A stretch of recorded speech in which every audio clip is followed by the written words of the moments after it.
उसको उतरना था और बस रुक गई। उसने कहा, तो अब मैं जाऊं? मुझे सोचने के लिए थोड़ा वक्त चाहिए, तो इसका जवाब मैं कल बताऊं।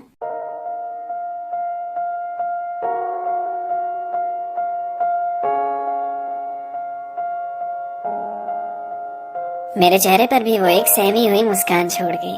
खुद भी कश्मकश में थी, मुझे करने को इंतजार भूल गई। एक खुशी थी अंदर की, कम से कम उसे बता तो दिया। अब परिणाम जो भी मिले उसे दिल का हाल सुना तो दिया। अभी साथ वो बैठी नहीं थी तो खिड़की के बाहर देखना ही ऑप्शन था। बाहर मौसम कैसा भी हो, लेकिन अंदर तो केवल हसीन ही मौसम था। सोच रहा था कैसा झटका लगा होगा उसे अचानक मेरे दिल की बात सुन के। गुजारिश थी कि जवाब वो खुद सोच के दे, बस अपनी बेस्ट फ्रेंड की एडवाइस न ले। फिर बस थोड़ी देर का सफर और घर पहुंचा। काउंटडाउन तो अपना कब का शुरू हो चुका। उसे सोचने के लिए भी काफी वक्त मिल जाएगा। इंतजार था मुझे अब ये फ्राइडे कब आएगा। मम्मी ने भी पूछा, क्या सोच रहा है इतनी देर से? जब से आया तब से बातें ही करे जा रहा है खुद से। मैंने कहा नहीं, कुछ नहीं। वो जो 2 बैक पेपर दिए थे ना, आज क्लियर हो गए, तो बस इसलिए खुश हूँ थोड़ा कि टेंशन गई सर से। हाँ, दिमाग से स्ट्रेस तो जरूर गया, बोझ भी हल्का सा दूर गया। बस एक सवाल अभी बाकी था, ये सस्पेंस का होना क्या लाजमी था? यकीन नहीं मानोगे, मुझे हर जगह बस वही दिख रही थी। उसकी आवाज कानों में हर बार सुनाई पड़ रही थी। वही सीन आंखों के सामने बार बार रिपीट हो रहा था। उसके चेहरे का तनाव जब उससे मैं दिल की बात कर रहा था। वो मेरे सामने भी आई, छूने की कोशिश करी तो गुम हो गई। उस वक्त जवाब भी मांगा उससे, पर जवाब में इंतजार कह के फिर दूर हो गई। एक हाँ या ना के लिए बेताब था। अभी तो फिलहाल ऐसा ही हाल था। 2 रातें गुजारनी और एक दिन। अब ये दिन कटेगा या मेरा कटेगा ये कहना जरा मुश्किल है। सोच रहा था इस समय वो क्या सोच रही होगी ना। जो भी सोच रही हो, ये दोस्ती तो बची रहेगी ना। मैं भी प्यार पाने के चक्कर में अपनी दोस्त नहीं खो सकता था। प्यार भी तुमसे होना जरूरी था क्या? किसी और से नहीं हो सकता था? क्योंकि कहने को तो कुछ भी कह लो, लेकिन ना कहेगी तो दिल तो टूटेगा। फिर दोबारा जब मिलूंगा उससे तो उसकी आंखों में मेरा चेहरा अभी जैसा तो नहीं दिखेगा।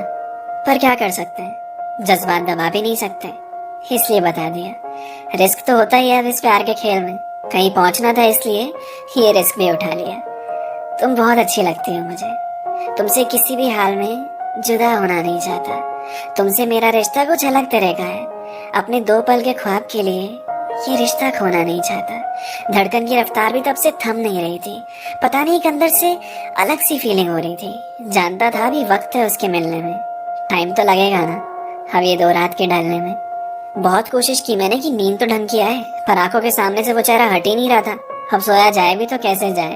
रात खत्म होने तक सारी पॉसिबिलिटीज मैं सोच चुका था। बुरे से बुरा क्या हो सकता है, अच्छे से अच्छा क्या हो सकता है, सब प्रिपेयर कर चुका था। अब रात ढली तो दिन हुआ, मगर थर्सडे ही आया। फ्राइडे कहाँ हुआ? अब इंतजार के अलावा तो कुछ कर नहीं सकता था। एग्जाम्स भी आ रहे थे, पर अभी तो बिल्कुल नहीं पढ़ सकता था। दिल, दिमाग, लिवर, किडनी सब एक ही जाप कर रहे थे। ख्याल भी मन में बोल बोल कर डबल दिमाग खराब कर रहे थे। वक्त काटने के लिए एक वेब सीरीज की शुरुआत कर दी। यकीन नहीं मानोगे, उसके 2 सीजन्स दिन भर में समाप्त कर दी। टाइम पास करने का काफी अच्छा तरीका है यार। वक्त सारा यूं कट गया और अब खत्म भी हो गया इंतजार। रात बची थी थोड़ी सी, वो भी बीत गई इन सब में। अब उठा मैं अपने बिस्तर से, नहाया खाया और निकल गया सफर पे।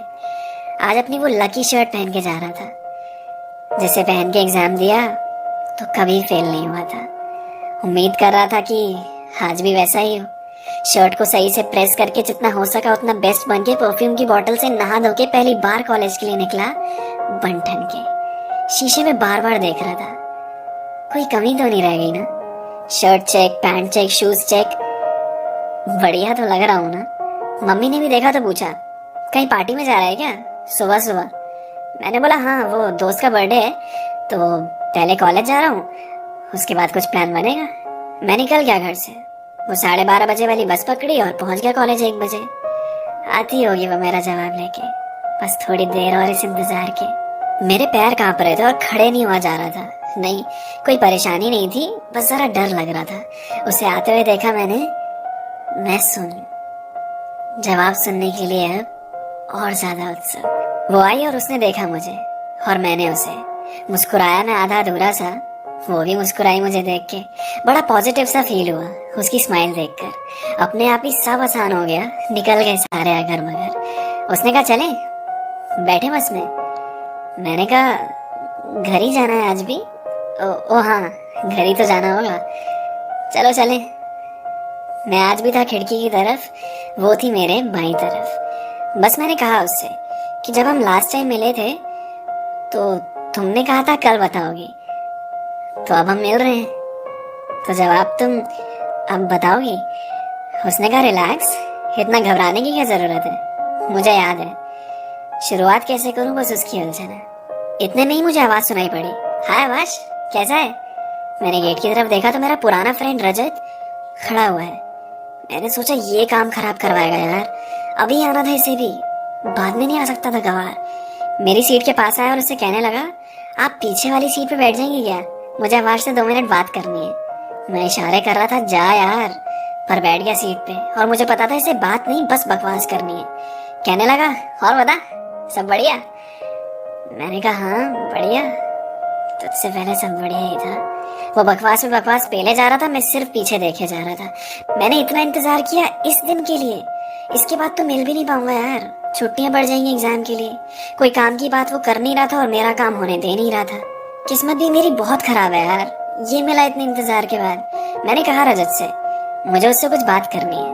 कहने लगा बंदी है क्या, मुझे इंट्रोड्यूस कराना, मुझे भी लड़कियों से जान पहचान करनी है। मुझे इतना गुस्सा आ रहा था ना कि मन कर रहा था कि कुछ कर दूं इस वक्त। फिर संभाला खुद को और उसका चेहरा देखा, आवाज आई कंट्रोल। दोस्त है अपना रजत। रजत तो मुझसे भी आगे उतरेगा, लेकिन उसका स्टॉप तो यहाँ आ गया। वो उतरने जा रही थी और मैं भी सीट से निकला। रजत ने कहा तेरा स्टॉप तो आगे है, यहीं उतरेगा क्या? मैंने रजत को इग्नोर किया और उसके साथ उसके स्टॉप पे नीचे उतर गया। उसने हंसते हंसते कहा, तुम भी मेरे घर चल रहे हो क्या? मैंने कहा आई एम सो सॉरी। वो क्या है ना, रजत जो है ना थोड़ा है खिसका हुआ। कोई इधर उधर की बात नहीं की, मैं सीधा पॉइंट पे आया। अब बताओ, बातें बाकी हैं हमारे बीच? हाँ तो हाँ, और ना तो भी ठीक। उसने कहा सुनो, एक प्रॉमिस करो। मैंने बोला हाँ बोलो। सुनो, हम ना ज्यादा देर तक एक दूसरे का हाथ नहीं पकड़ेंगे, ये वो घटिया सी बेबी बाबू वाली हरकतें नहीं करेंगे। यही वाली बॉन्डिंग आगे भी कंटिन्यू रखेंगे। रिलेशनशिप में आने के बाद भी हम फिर भी दोस्त रहेंगे। जैसे अभी मिलने की कोशिश करते हो ना, वैसी ही कोशिश आगे भी करना। अभी मुझे हंसाने के लिए खुद मजाक बन जाते हो, आगे भी मुझसे मेरी खुशी के लिए ही लड़ना। लोग बदल जाते हैं ना रिलेशनशिप में आने के बाद, ये दोस्ती क्यों खत्म हो जाती है प्यार हो जाने के बाद? मैंने बहुत सोचा और अंत में ये फैसला किया कि मेरे दोस्त का दिल बहुत दुखेगा अगर मैंने ना कर दिया, और मैं ना वैसे भी नहीं करना चाहती। मैं अपना इतना अच्छा दोस्त ऐसे नहीं होना चाहती। वैसे भी देखा जाए तो तुम क्यूट हो यार, जोड़ी जमेगी अपनी। बस तुम ऐसे ही रहना, बदलना मत, खूब चलेगी अपनी। हाँ लेकिन रात को थोड़ी देर जागेंगे, ठीक है, एक दूसरे से बात करने के लिए। मैंने अपनी फ्रेंड्स को देखा है, रोमांटिक लगता है एक दूसरे को और अच्छी तरह जानने के लिए। एफर्ट्स तो आज जितने आगे भी करेंगे, ये छोटी छोटी बातों पे इनसिक्योर नहीं होंगे। मैंने कहा हाँ मैं समझ गया, हम सबसे अलग और सबसे बेस्ट कपल बनेंगे, राइट? ये नजारा मेरी आंखों के सामने था, जो मैं सुन रहा था सीधा उसकी जुबान से सुन रहा था। वो कॉलेज की सबसे खूबसूरत लड़की मेरे साथ आके बैठी थी। वो कॉलेज की सबसे खूबसूरत लड़की मुझसे बात कर रही थी। मैंने सोचा ये लकी शॉट तो काम कर गई यार। कौन कहता है चांद को बस देख सकते हैं, मैंने तो पा लिया यार। थोड़ी देर हम दोनों एक दूसरे की आंखों में देखते रहे। सब कुछ इतना अचानक और डायरेक्टली बोल दिया उसने कि मेरे होशो-हवास हवा में उड़ने लगे। ये मेरी जिंदगी थी ना, इतनी हैप्पी कैसे? ऐसा तो केवल ख्वाब में हो सकता है, ये रियलिटी कैसे? हम दोनों एक दूसरे के गले लगे और सारी शर्तें मंजूर हो गई। उसके हाँ कहने के बाद जिंदगी की अब एक नई कहानी शुरू हो गई।